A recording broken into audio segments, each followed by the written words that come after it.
Greetings, humans. Greetings, and welcome back to another fun-filled episode. Beer here, 29-year veteran of the woods. That's where bears live, don't you know? And 7 out of 8 TikTok women, they would agree they'd rather see a bear in the woods than a man in the woods. It's YouTube's #1 show by Beer, your emotional sport animal, people. Great to have you all here with us today on another great episode. A lovely Saturday for old Beer out here, enjoying the outside. Once again, the boats everywhere. Ah, boy, you've never seen rednecks on a parade until you've seen like 100 boats go by blasting all sorts of music, and you're like, gosh dang it, people. I just want number 1, rest and relaxation, and number 2, fish. I got all these people in the way, people. All these people in the way, but we'll get through it. We'll get through it, Amy. Don't you worry about a thing here. Yes, indeed. Well, hello. Hope you're doing well out here. All right, let me check. My levels are low?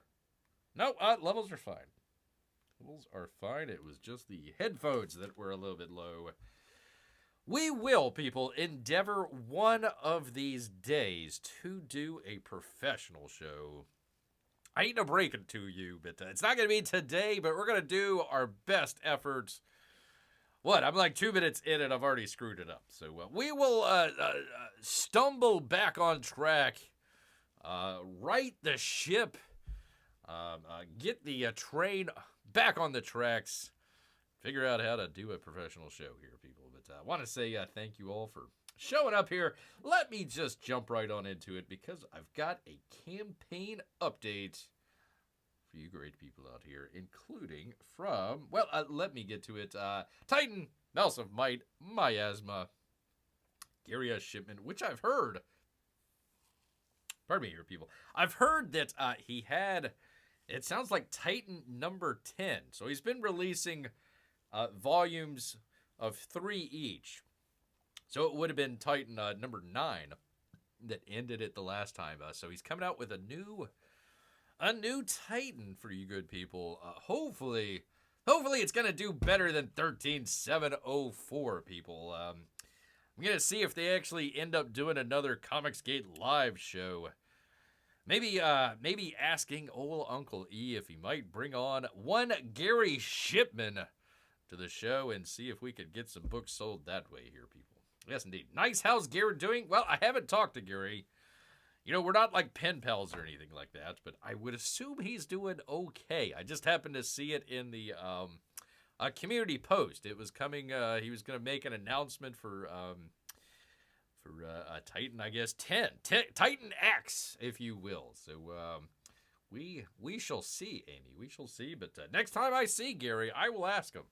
I'll say, listen, Gary, there's a lot going on, but one Amy Lester wants to know if you're doing okay. Yeah. We need to get him back on D&Q. I must have missed the show the other night, Amy. So if you happen to won, congratulations. Congratulations. I just didn't happen to see the show. So we need to get him. I think he's been doing, what is it? Whatnot. So I don't know anything about Whatnot. I couldn't tell you. Whatnot from what? What would be the opposite of whatnot? I don't know, people. Drawing a blank, people. That's sometimes Beer has blanks in his head and just can't get past it here, people. Not at all. But anyways, go check out Titan, Mouse of Might, Miasma. Link right down in the description if you want to go check it out. And speaking of Uncle E, it would also help if I had my trusty glasses on, people. Oh, there you go. That's blurry. 800. Holy moly. 824,794. I think that came up quite a bit from the last time that we were here. So congratulations, sir. Keep it up. You're doing an excellent job here.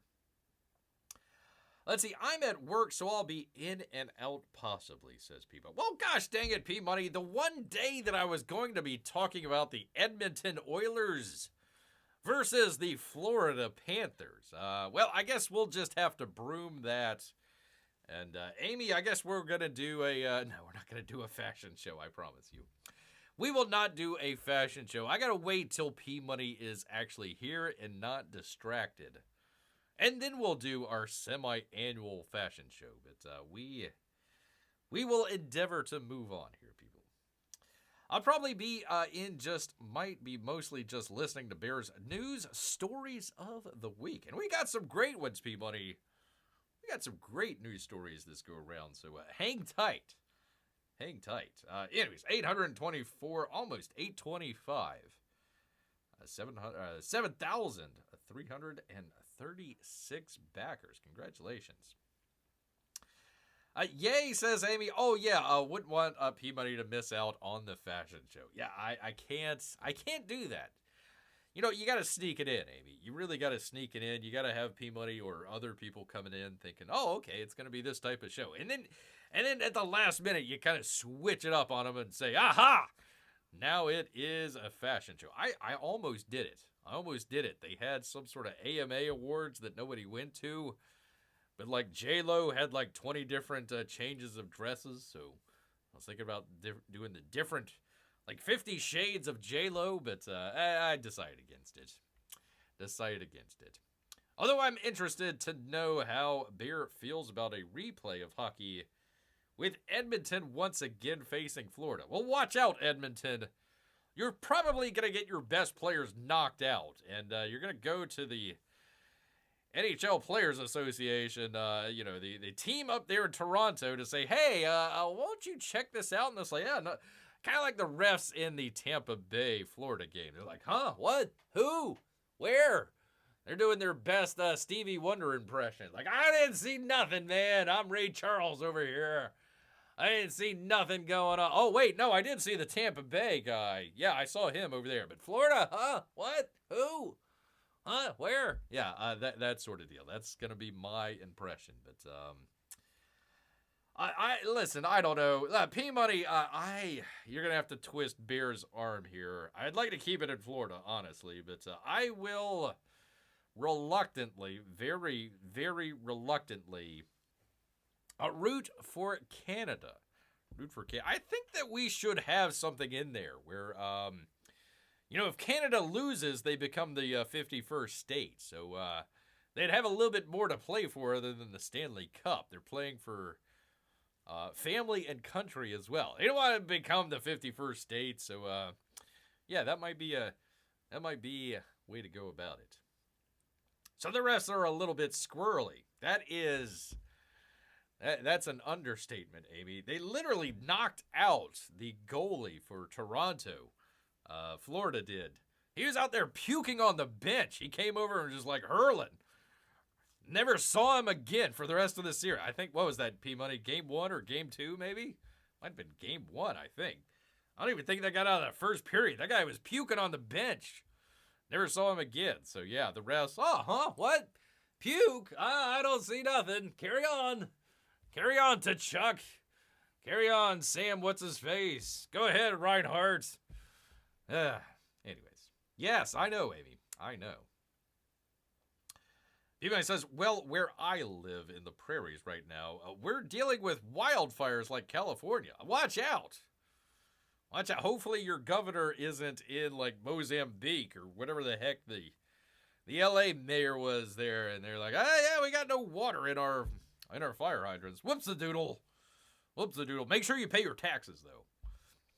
So we might as well be in the States. Yeah, maybe. Come on over. Come on, hang out and be a 51st state, P-Money. Yes, indeed. How the heck did we get way off topic here, people? I have no idea. Go check out Cyberfrog if you dare, people. If you dare. But I've got, P-Money, Amy, I've got quite a great update here for you good people. That'd be Graham Nolan, people. I feel like I've been doing Graham Nolan for like the past couple of shows. Pardon me, I've got the burps here. Been trying to hold back the hold on. There we go. Here we go. Now we will do a professional show. From Graham Nolan, he says, shipping update. Good news, my patient backers. The books have shipped from the printer and should arrive here on Monday. They're going to begin fulfillment, immediately beginning unpacking, checking them, and then fulfillment will begin. We greatly appreciate your patience, but it will be worth the wait. Compass Comics will never knowingly ship out misprinted products. Take that, Eric July. It's important to us to get it right for you, our valued customers. Unlike the people over there at Rippaverse, which are apparently misprinting and doing all sorts of weird stuff. Can't wait to get these into your hands. That's the best from Julie and Graham, people. So there we go. We've been following this. They had to send the books back because evidently there was some, I forget if it was damaged or it was a misprint or something along those lines there. He had to send it back. It wasn't up to Graham's high standards there at Compass Comics. So good on him. Good on you, Graham. Good on you, sir. I am giving the old bear salute here. Bear salute. So both to you and Julie out there. So there you go, people. There is your one and only campaign update for the evening here, people. So hold that close to your heart. Hold it close to your heart, people. All right. We've got P-Money. I have very, very important news updates for you today here. So let's jump right on into it. Bring you people in here as well. Here we go. A weekend update here, people. Box office bonanza, people. It continues for yet another week, people. They are reeling in the cashola. Lilo and Stitch. $60 to $64 million in a second weekend, people. If you would have had that for the first weekend a couple weeks ago, they would have been singing your praises. This is the second weekend. 60 to 64 million. Mission Impossible coming up to 27 million in its second week. Karate Kid, not so much. They're saying 21 plus. It's going to be lucky if they get 21. So we will see.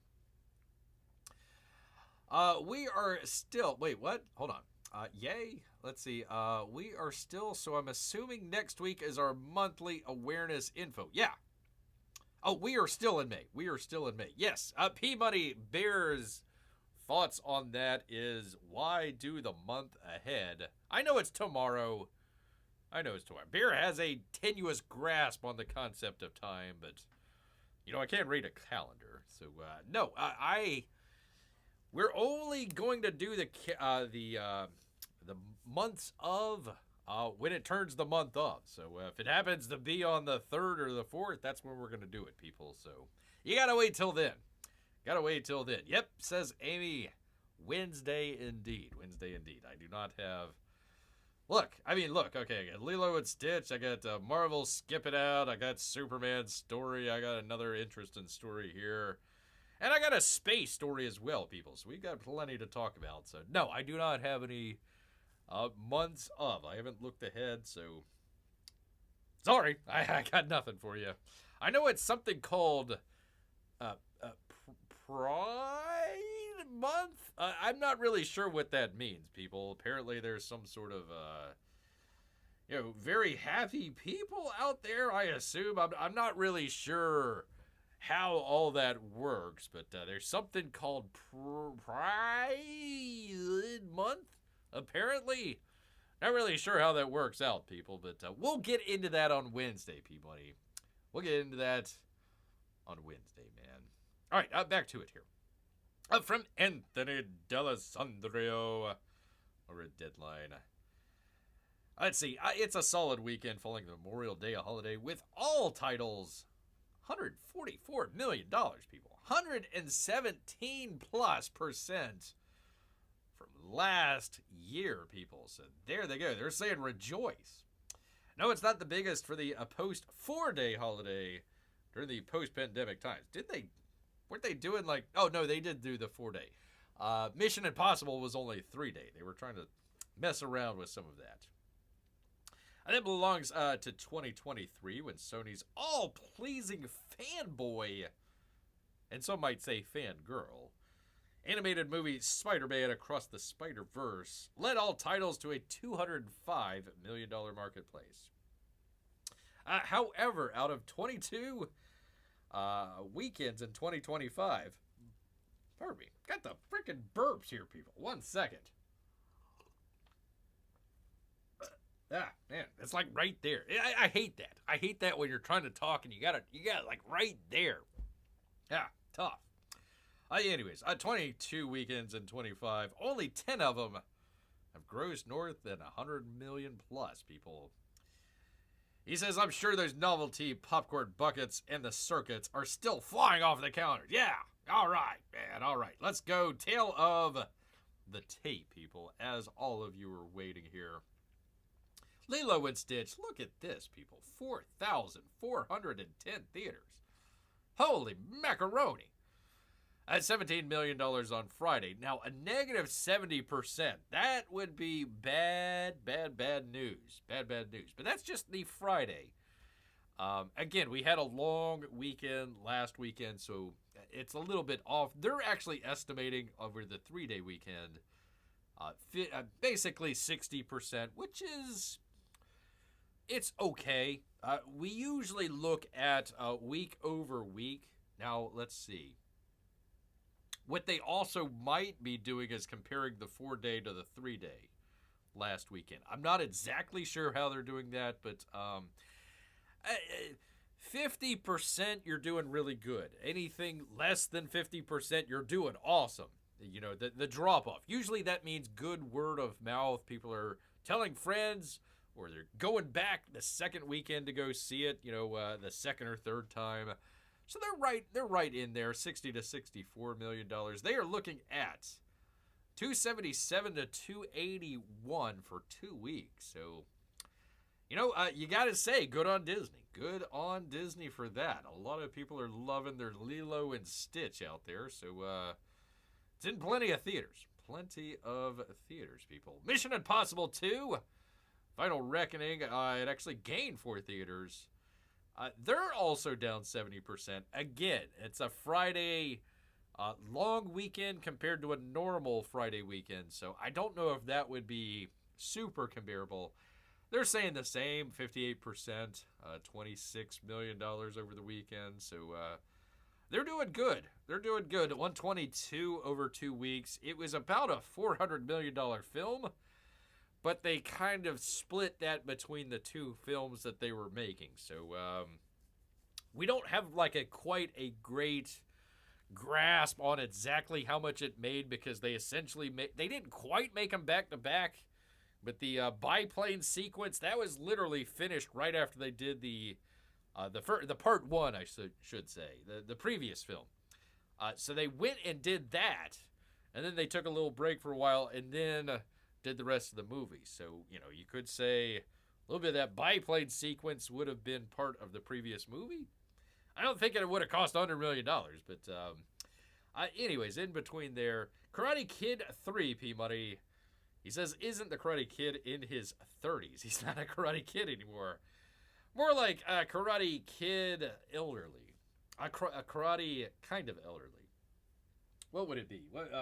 Karate Kid, let's see, collecting Social Security. Karate Kid and my aging hips. Karate Kid, what would it be? Where's my Ovaltine? Something along those lines. I think it had, from Sony, I think it had Jackie Chan in it, if I remember correctly. I thought Jackie Chan retired at one point. He's a karate man, says Amy. I'll give Tom Cruise credit for an 8th Mission Impossible and still making over $100 million. I would recommend it, B-Money. You know, it's funny. Beer gets out of the theater, literally gives everybody a review of it. I said, it's good. Go check it out. It's a good popcorn-type summer movie. Little long. Make sure you can find find the bathroom pretty quickly and time it out. But it was a good movie. Good movie. And then I get in my feed, Mission Impossible, oh, the worst. Mission Impossible, oh, it's horrible. Mission Impossible, is it woke? No, it's not woke, for crying out loud. There's too many female parts in there, but female characters. I don't mean female parts. And that is a good movie. I enjoyed it. It was great. Go see it. If you enjoyed the previous movie, you're going to enjoy this movie as well. So I'd recommend it. I don't know what all these other people saw. One of these guys that I really like and respect out there, he was trashing it. He's like, I don't know what happened to Christopher McQuarrie. Like, he made it big time, and he's doing the studio thing. So good on him. Good on. I really like Christopher McQuarrie. Really great director. Really great writer. One of Bear's sort of long-term inspirations. He won the Oscar for Usual Suspects years and years and years back. Made a movie, a great movie. It's called Way of the Gun. I would recommend that. Go see that. Just watch the car chase scene if you can find it on YouTube. Actually, go find the start of the movie there with Sarah Silverman. That was hilarious. I've always enjoyed Christopher McQuarrie. I'm glad that he's doing great. Top of the game now. So I nothing but great things to say about him. So congratulations. Let's see. Yeah, I'll go see it, says P-Money. Probably better than Captain America. I'm so sorry, sir. I told you. I didn't even have to see the movie, and I could tell you that it wasn't going to be a good movie. So there you go. So, definitely go check it out, P-Money. I would say if you can, go see it in the big IMAX if you've got one of those. But if not, hey, go check it out. It's a good popcorn movie. You're going to enjoy it. Bear's not going to steer you wrong. I'm not going to sit out here and say, freaking Final Reckoning, it's awful, give me clicks. It's like, listen, I'm just going to tell you my thoughts. If I think it's a bad movie, I'm going to tell you. If I thought it was a good movie, I'm going to tell you. I'm telling you, it's a good movie, man. Go check it out. Haven't seen Karate Kid. Final Destination. It's our next movie at number 4 here. Bring Her Back. Bring her back? Who? Bring who back? Why would they want to bring them back? $7 million their first week. So, yeah. Final Destination doing pretty good, though. $100 million on 3 weeks. There you go. It was the black Captain America, the Falcon fella. He's like, I'm the new Captain America. I'm like, well, why didn't they make the guy in the Thunderbolts movie the Captain America fella? Was he like Private USA or something like that? I forget his name, but just make him Captain America. It's going to be fine. Let's see. The only place to see IMAX here has the worst expensive paid parking to leave your vehicle, even for a 2-hour movie. Well, you're in luck, P-Money, because it's over 2 hours. So you're definitely going to get your parking money's worth. But sorry to hear about that. Maybe, I don't know, you can have somebody drop you off or take an Uber? I don't know. I don't know, man. I don't recommend, people going every weekend to go see the movies. But when there's something good out, go check it out. Go check it out. I would say go see it in the theater rather than waiting until you're the streaming. You're just going to get a better experience, honestly. Number 6. Look at this, people. $267 million for Sinners. Which, by the way, speaking of Mission Impossible, Sinners had the IMAX kind of locked up for several weeks. Mission Impossible was supposed to come out like a couple weeks prior to when it did, but Sinners actually had the IMAX theaters locked up. So that's why they came out last weekend, and that's why they were kind of button heads with Lilo and Stitch. They were supposed to have their own weekend, but didn't work out that way. Thunderbolts, exclamation point, asterisk mark, $181 million. Actually, that's not bad. That's not too bad. 5 weeks, I think it cost $150, $125, something along those lines. So they're doing good. Friendship, I don't know. The Last Rodeo. Let's see, $10 million. Not bad. Not bad for an Angel Studios. And of course, The Accountant 2, which will probably be on streaming in another week or so. So there you go. There you go. And a notable, The Phoenician Scheme. Check this out, people. Check this out. Look where we're at here. They have 6 theaters. Okay? 1, 2, 3, 4, 5, 6 theaters. $270,000 on Friday. A 3-day, almost $500,000. You're like, wait a minute. Wait a minute. Hang on. Something ain't right here. Wait a minute. Hold on. When The Accountant 2 only made $214,000 on Friday, and it's in 820 theaters.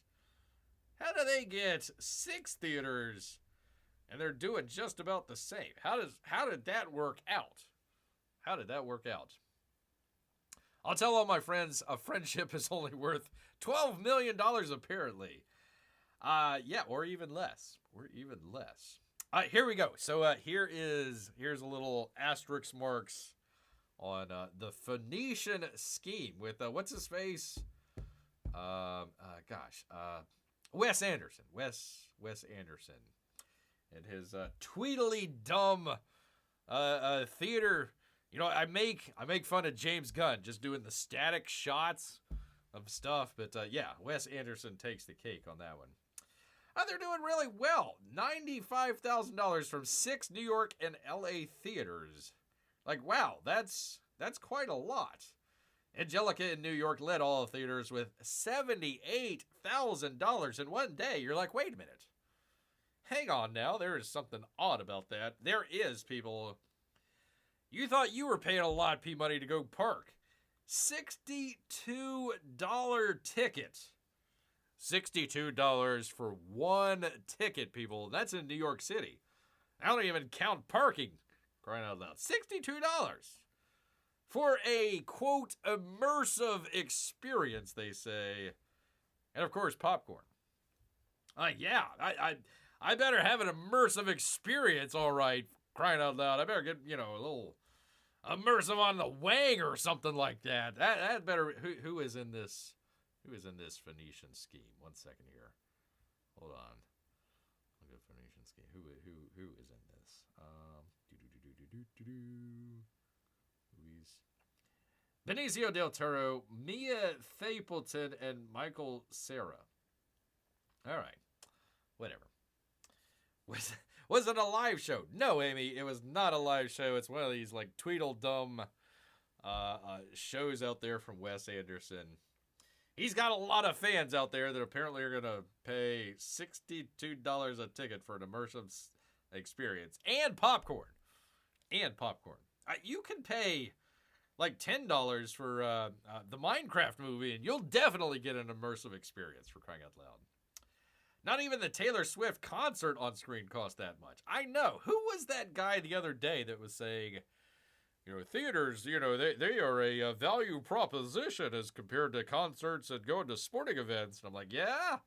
How about $62 a ticket? So, yeah, there's their little thing for whatever movie that is. So, if you enjoy your Wes Anderson, then yay! But $62 a ticket, I'm not so sure about that one, man.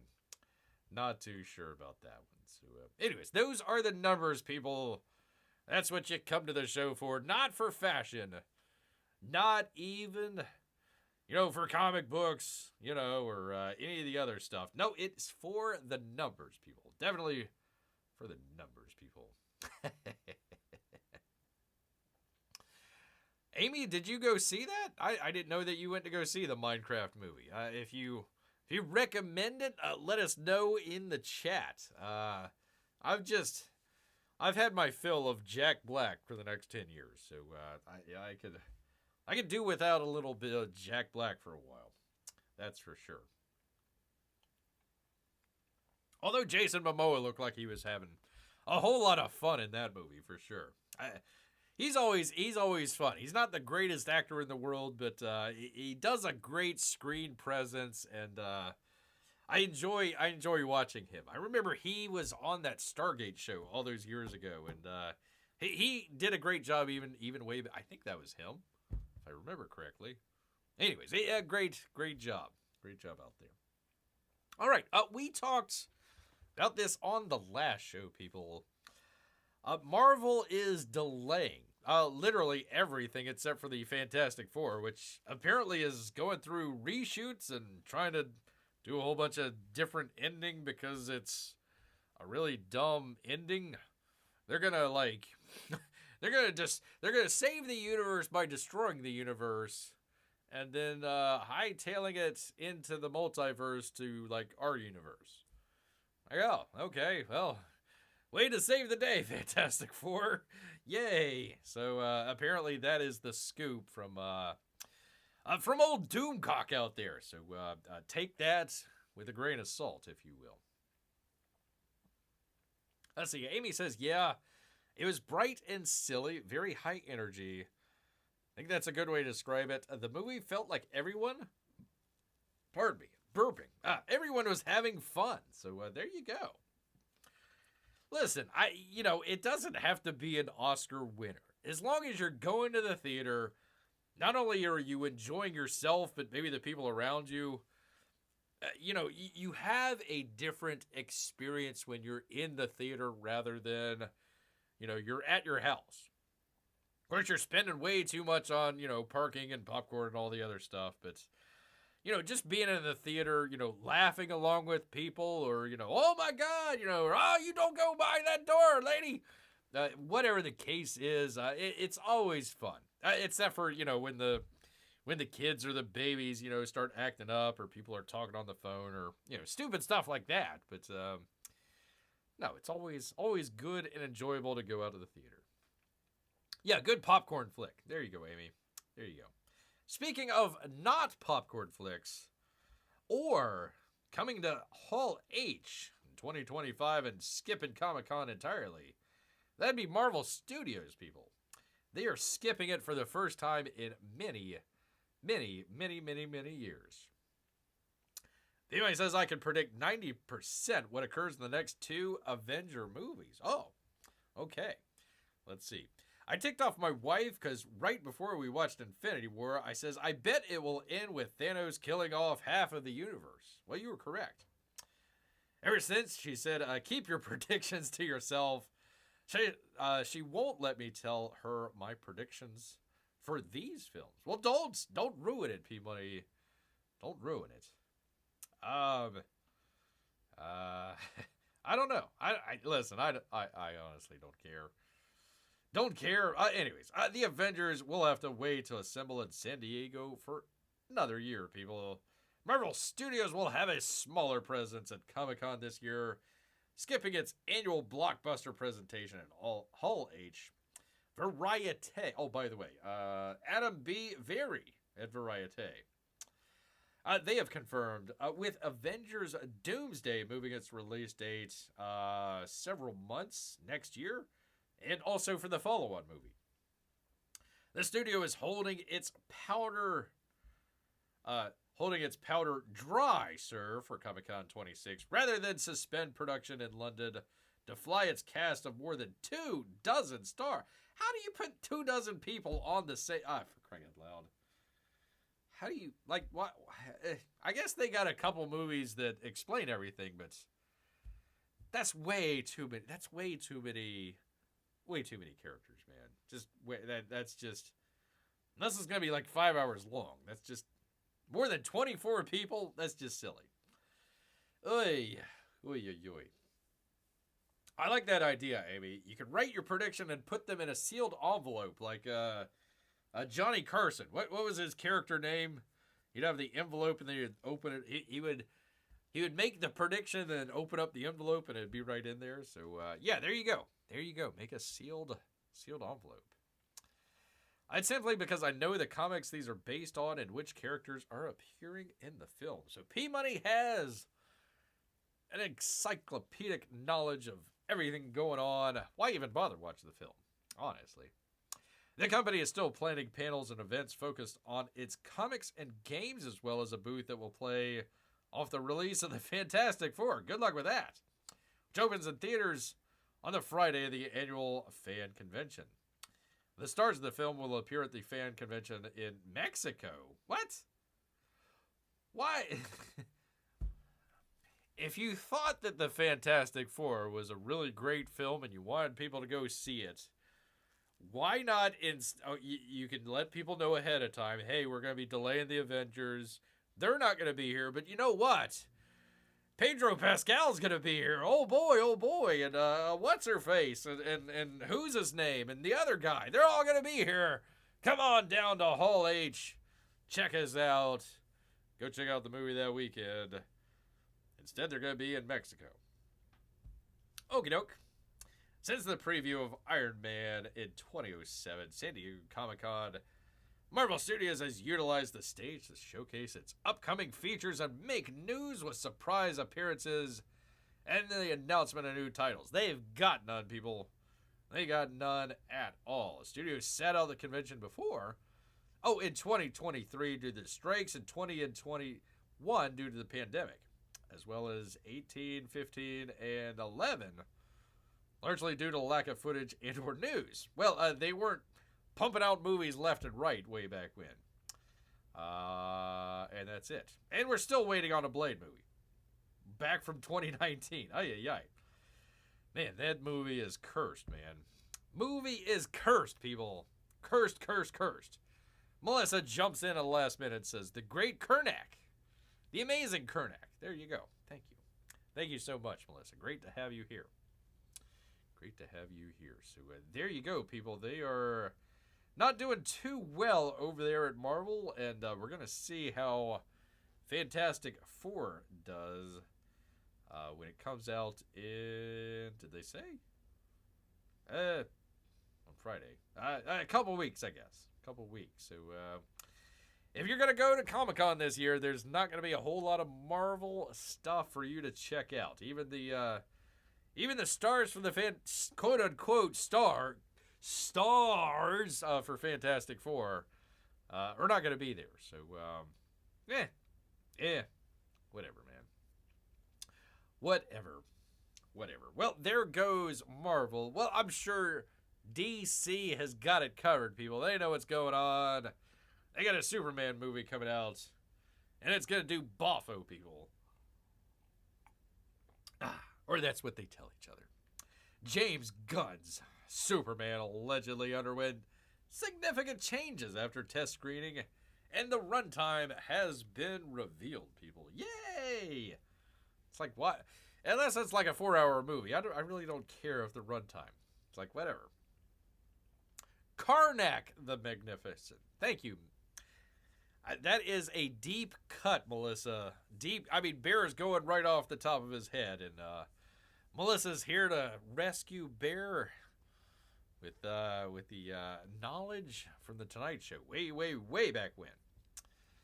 It'll be interesting, says P-Money, to see if Fantastic Four come out around the same time as Superman. See which one comes out on top. I think Superman comes out. It's July, right? I think it says at the very end here, right? I forget exactly which.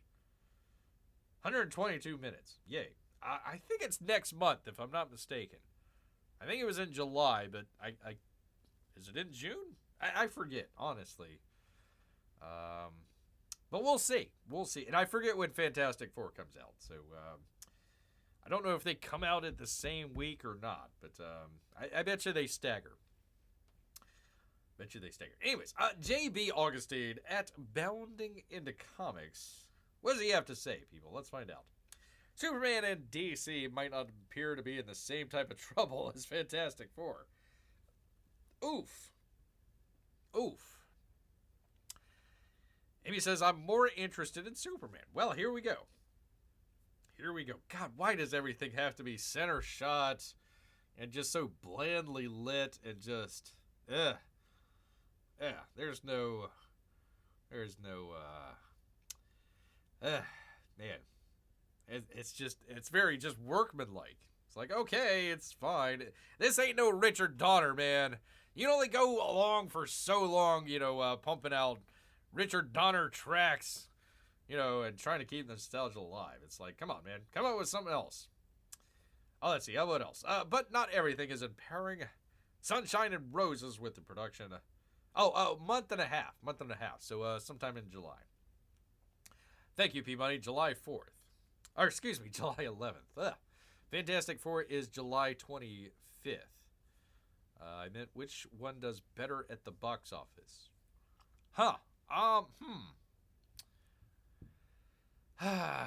Can we hope for casualties on both sides?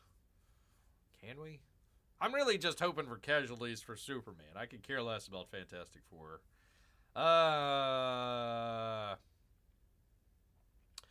I bet you Superman does better just because it has better name recognition than Fantastic Four does. Even though it's a Marvel film, I don't know if people, they're aware of the Fantastic Four, but is it like, how many people at regular folks that are going to go check out a movie on July 25th, know about, the Silver Surfer and Galactus and stuff like that. They probably not a whole lot. I think on the flip side, people know about Superman, but they've thrown in look, how many are in this picture here? 2, 3 additional characters, plus they've got, Lex Luthor, and they're bringing back, a whole bunch of people. Hawk Person and what's the lady and the Green Lantern.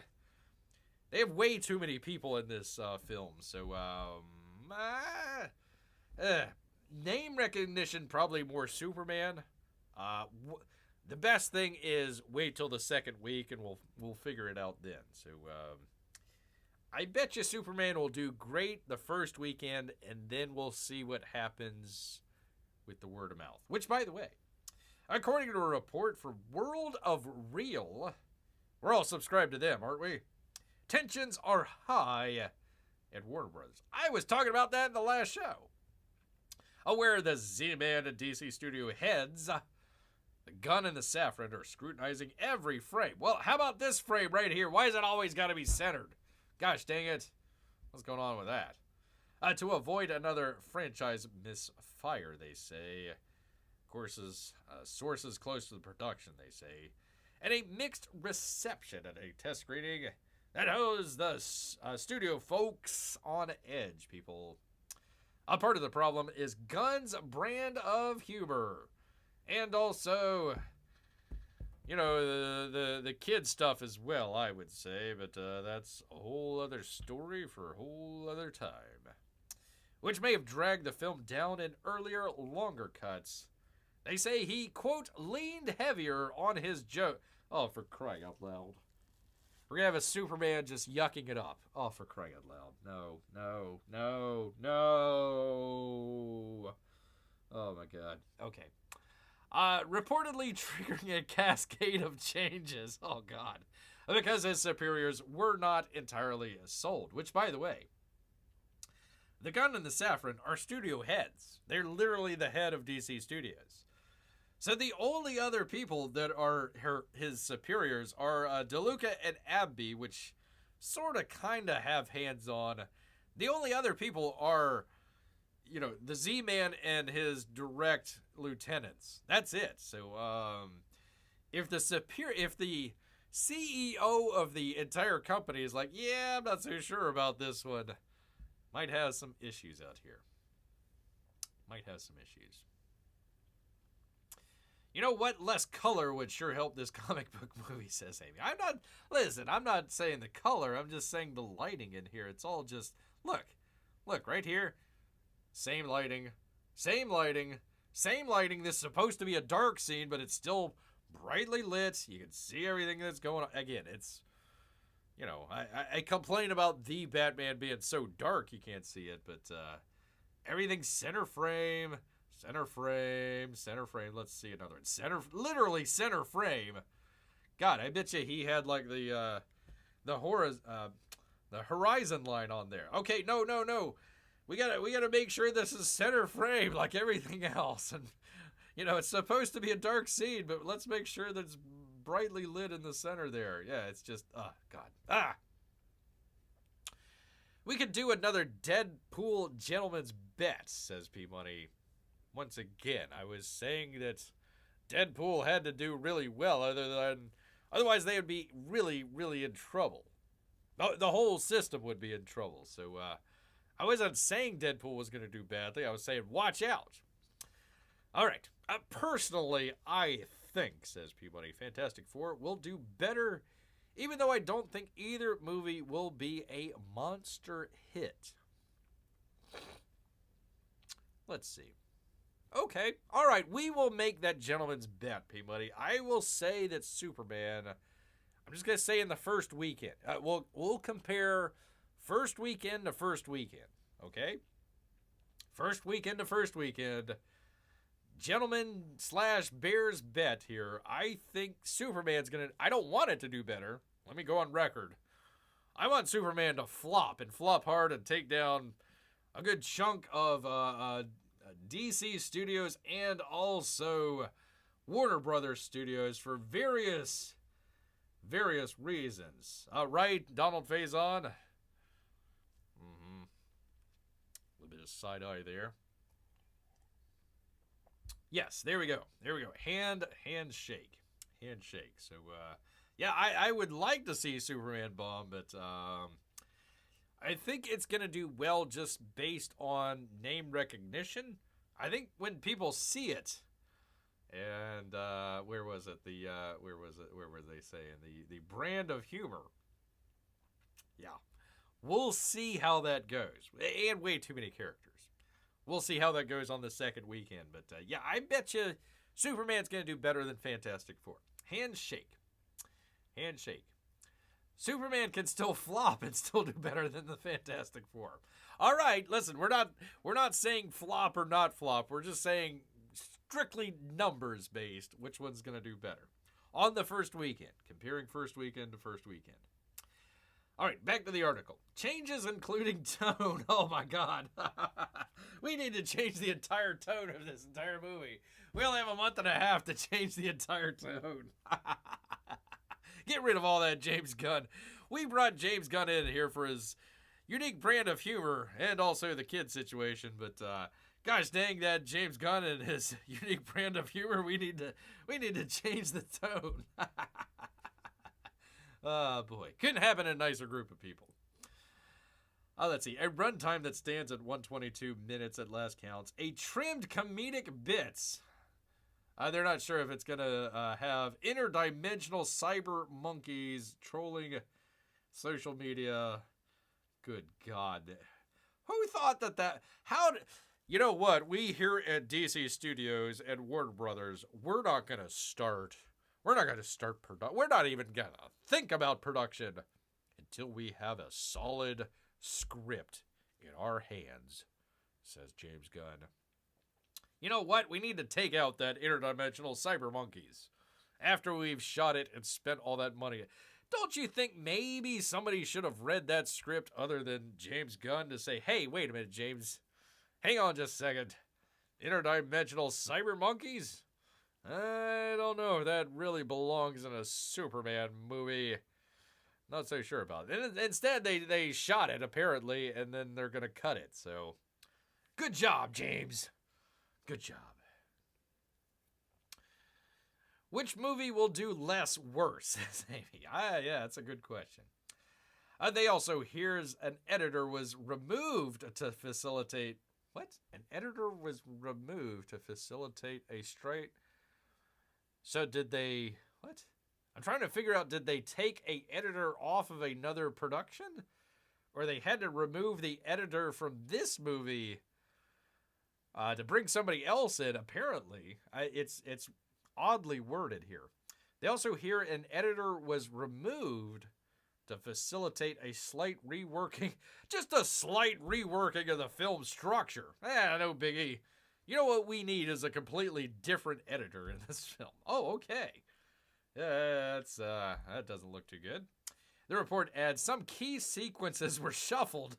Oh, okay.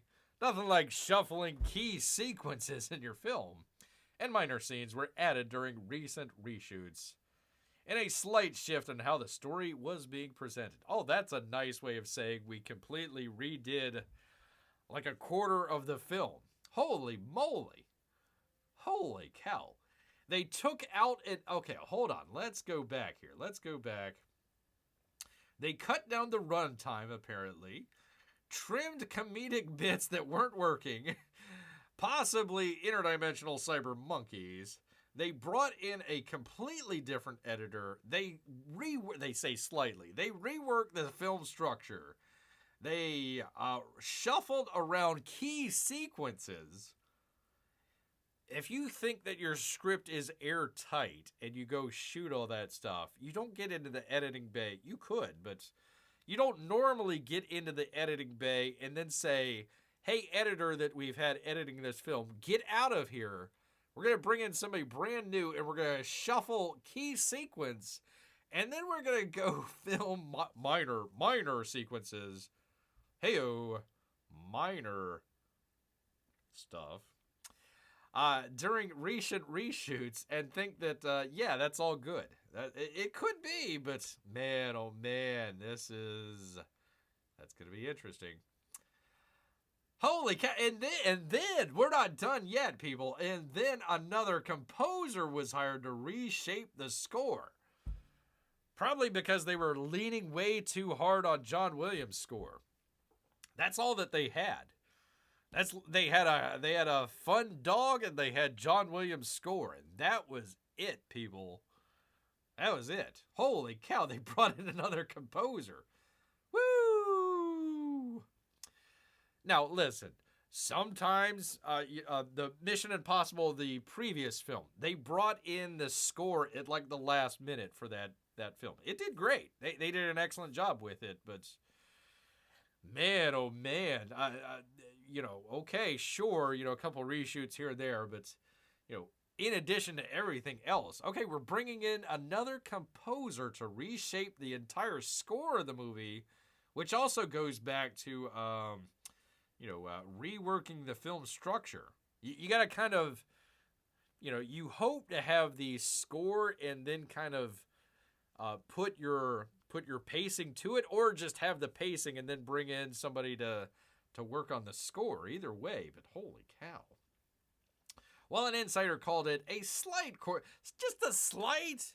We're bringing in a different composer. We're bringing in a different editor. We're trimming a whole bunch. We're reworking everything. It's just a slight correction, people. They're suggesting that the tone as well. Why not the tone as well? We're gonna rework that. Sure, not all. All in all, it said 25 minutes has been trimmed just to get to the 122-minute mark. And that now DC and Warner Brothers, although nervous, want to get the first entry of their new superhero right. Holy moly. Reportedly, there's greater confidence Superman will be not a great film, not a classic film, not an epic film.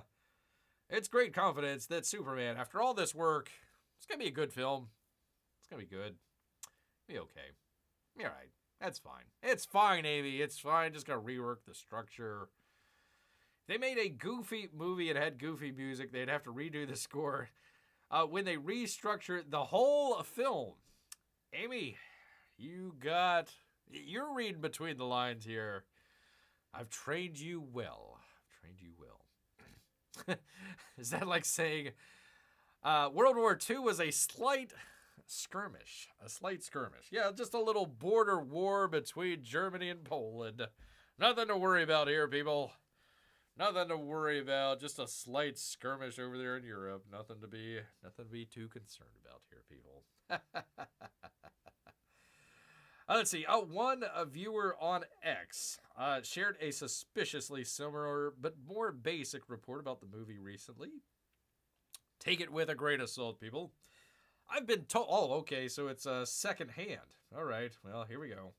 I've been told that when you include every round of pickups, reshoots, whatever you want to call them, there was less than a week of total additional photography on Superman. So what? That doesn't tell you anything. It doesn't matter. You could have had an entire 24/7 week. It was just a week. Yeah, we were just working round the clock, 24/7. Or they could have just, worked a couple hours each day. That doesn't tell us it. I've been told. Sure, okay. Sources say. Sources, God, everything. Just always centered and bland. Centered, bland, and bald-headed, people. Bald-headed.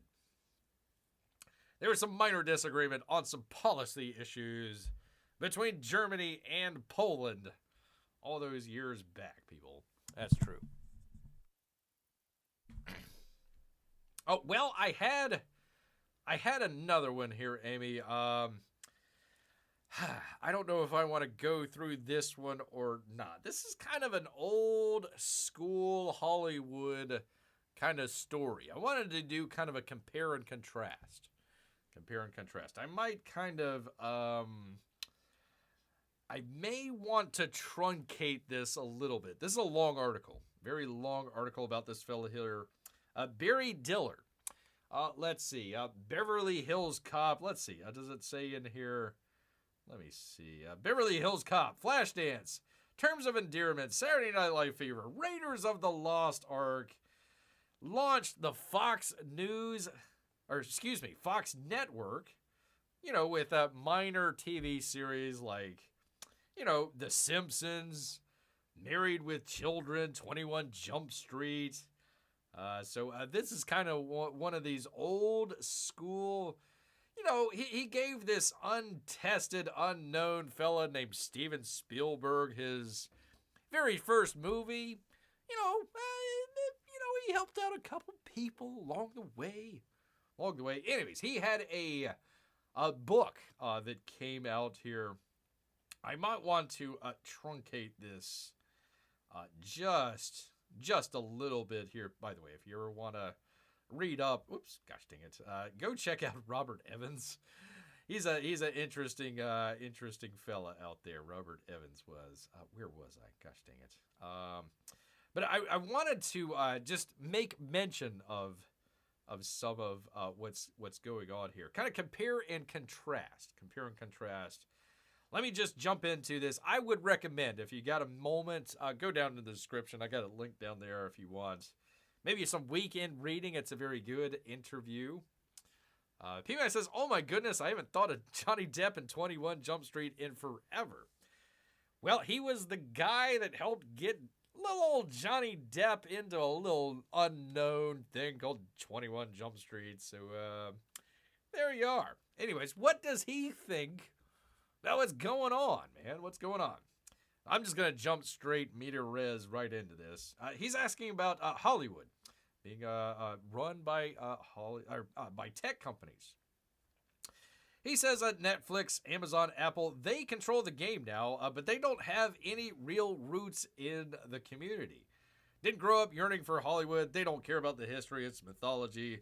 Their interests are driven by entirely different models. Amazon doesn't care if your movie is good. They care if it keeps people subscribed to Prime and buying stocks. He says, do you think that's true of Netflix as well? Says The Hollywood Reporter and Meyer Roshan. Mazel tov. Netflix won't even tell you how many people watched your movie because they don't want you to know. Their business is entirely in the algorithm. They care about satisfaction across a vast catalog. But your individual film is just another tile in the grid. It's no big deal if it succeeds or fails. So they ask here at The Hollywood Reporter, how do you make something that lasts in this environment? He says that's the problem. Great work doesn't sit in the culture anymore. It's gone in a flash. One of the biggest movies of the year, Minecraft. It wasn't even in the top 10 anymore. Sinners, great movie. Hanging in there, number, 6 or 7? 6 or 7, right? 6. Thunderbolts, going down, counting 2 with Amazon and everything. So, yeah, I would agree. One hand clapping in the forest. We used to have shows that 50 million people watched on the same night. Now someone gets 7 million, it's a smash hit. And Warner Brothers was like beating their chest because The Last of Us, had like 3 million viewers. It's like, yay, look at us. He's like, I created The Simpsons. It's like, I Think I Know, or 21 Jump Street. Married with Children had way more viewers on a, episode 8 out of a 20-something episode series than Last of Us did on their opening or closing episodes. There's just too many options, too much noise. And streaming, while miraculous in its own ways, has fractured everything. I would disagree with him here just a little bit. There's always going to be way too many options. I don't like, and he's a lib. Of course, he's going to talk this way and all this other stuff. The consumers out there, they got way too much choice. That's not the problem. I would say they lost their pots. It used to be a great curation out there. Think of like the radio. God, I'm aging myself here.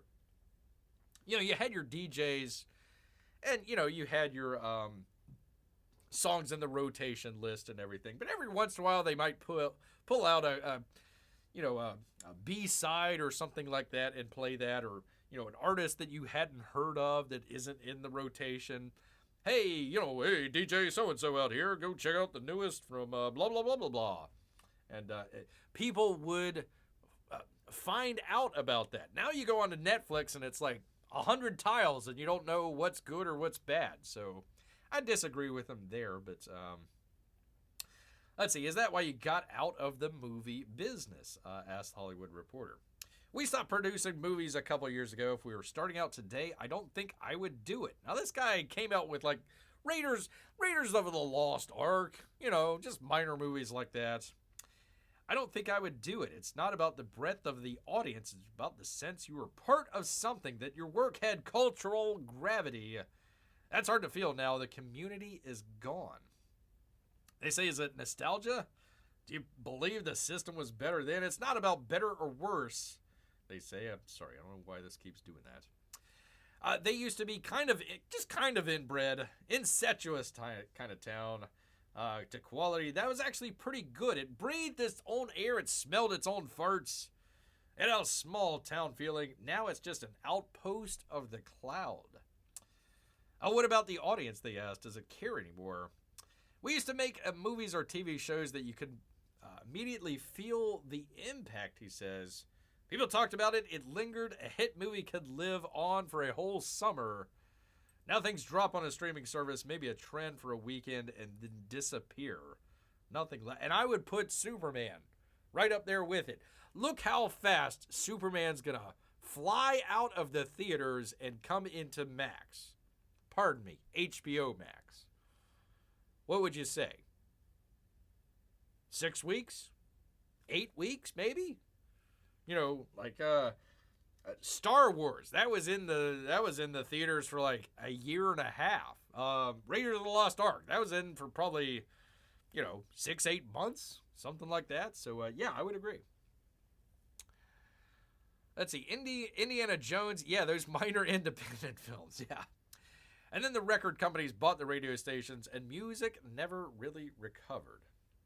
True, Amy. Yeah, I would agree with that, but again, you would still have a little bit of curation. You would still have a little bit of, the DJ, the producer out there that had the knowledge of all that stuff and says, hey, audience, I know what kind of audience I have here.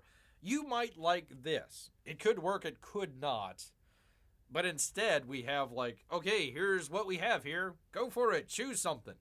It just doesn't quite work the same. Again, unless it's word of mouth. But again, it goes pretty quickly. They say you left Hollywood when it's still riding high. These days, a lot of people seem to be writing it off. Do you share in that pessimism? I don't think the Hollywood studios will go out of existence, he says. But I think they'll be much smaller operations than they have been in the past. I would hope so. I would hope either spin-offs or trust busting would come in, so not every studio is owned by a conglomerate.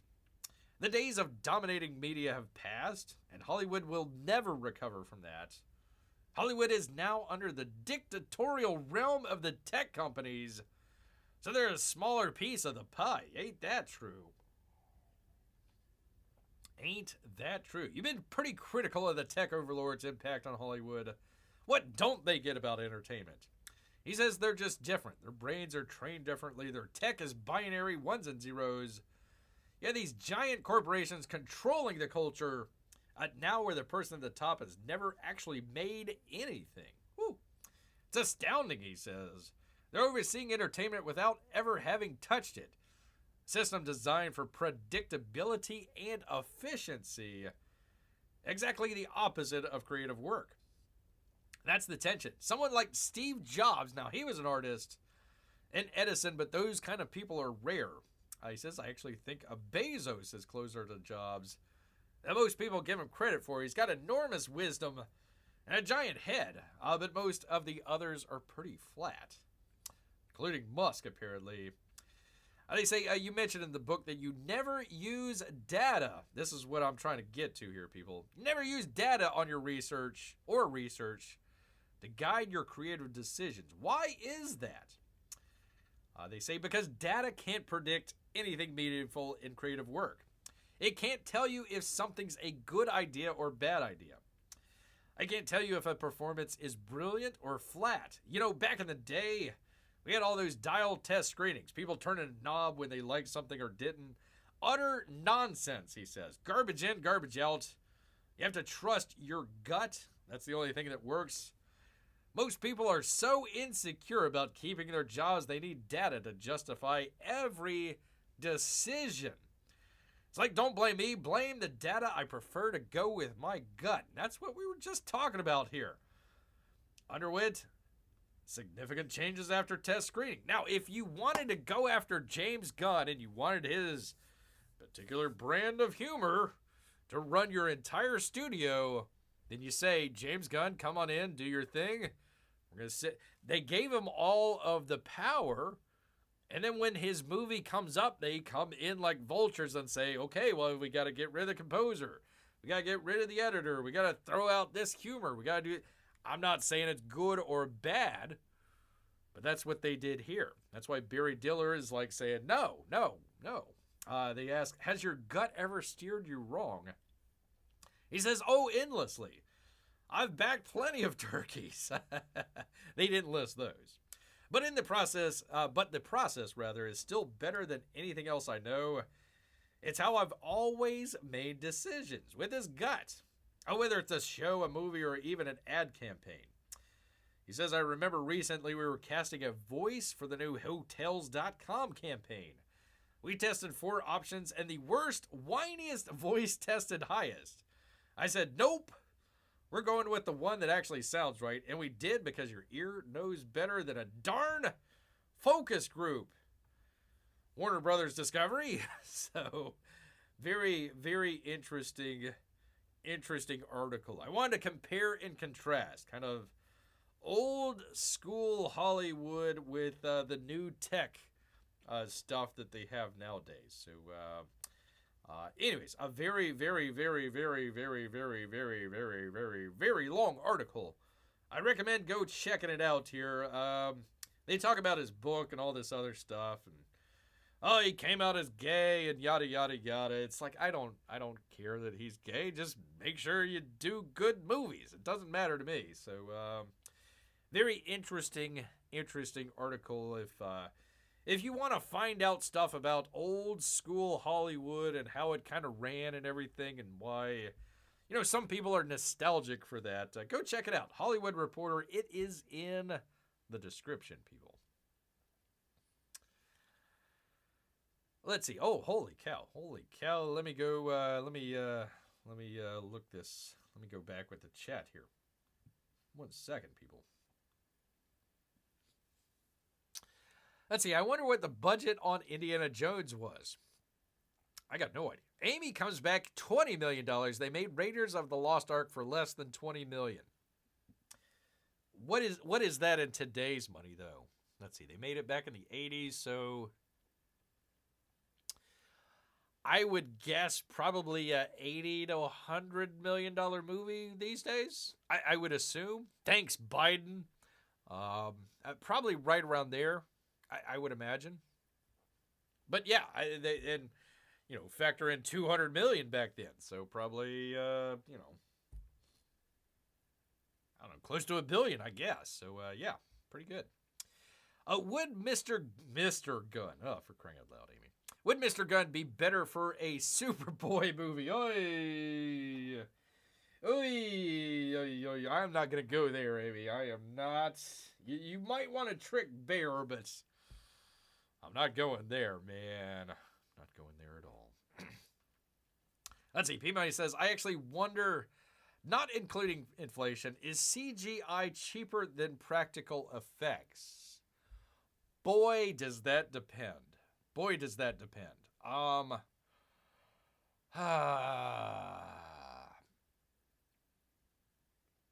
trying to think of a good example, P-Money. I would say something like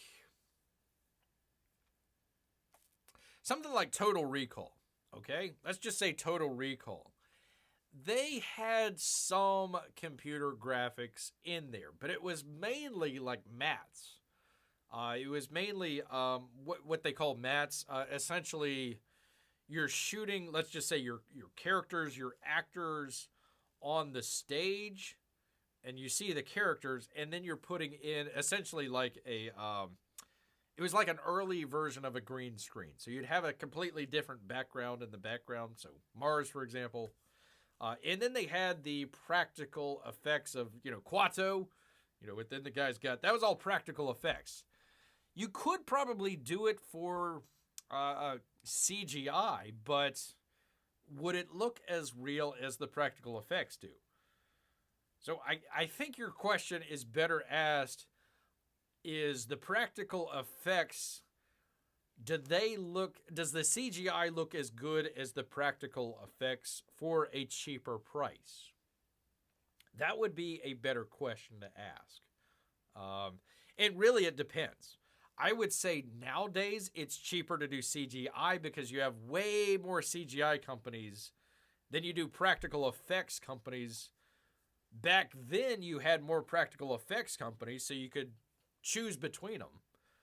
And you weren't competing for a whole lot of different practical effects companies. You might be competing for the best, but you weren't competing for a whole lot, where you might be competing nowadays. So that's where I would go with it. Is it might be easier to go in camera and just do practical effects than CGI. Like Mission Impossible, that was mostly practical effects. Him dangling off of the airplane, that was real.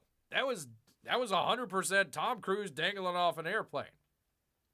The CGI is they put in little cables that, he wasn't going to fall to his death. But if he fell, he was going to fall. He was still going to be attached to the airplane, but he was going to fall.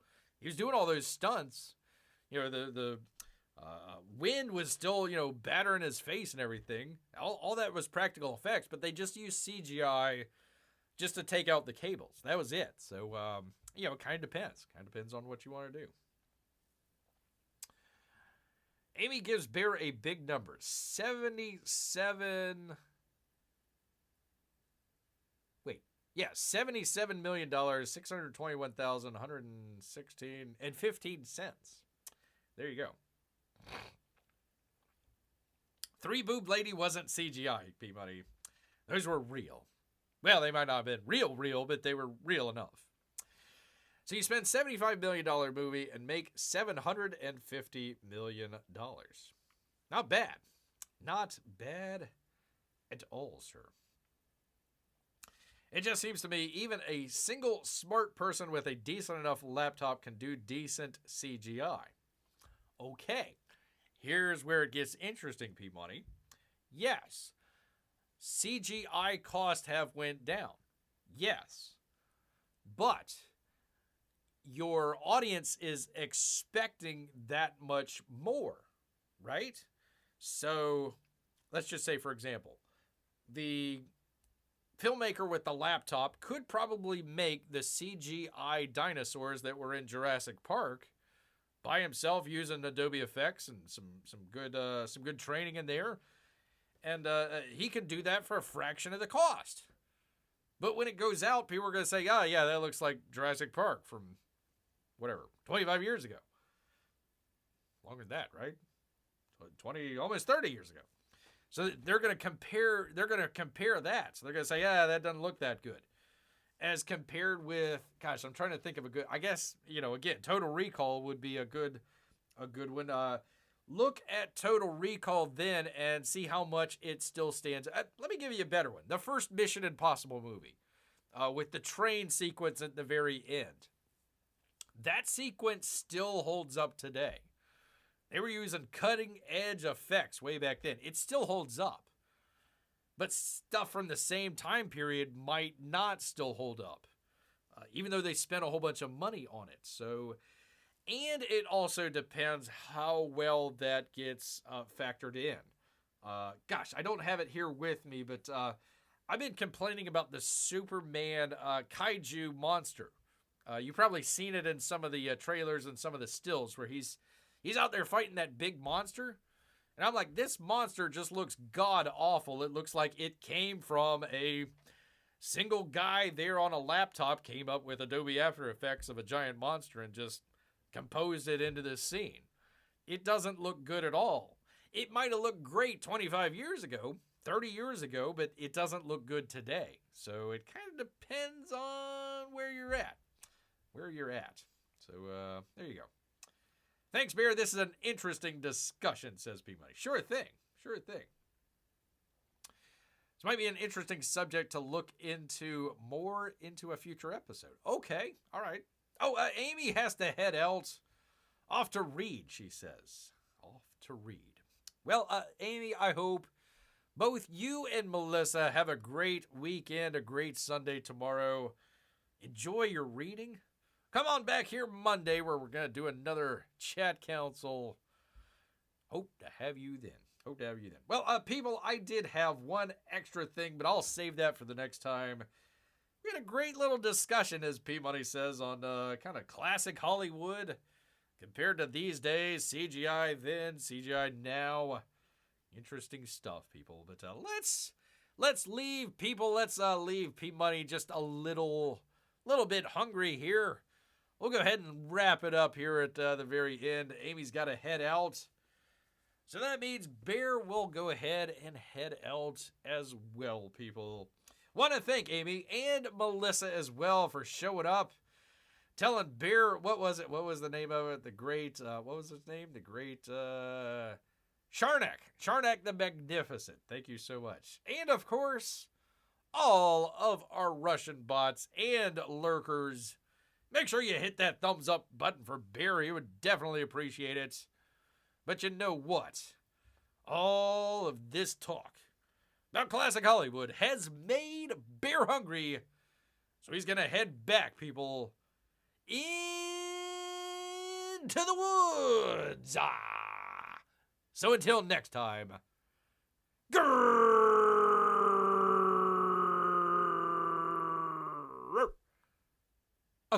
Night, everyone.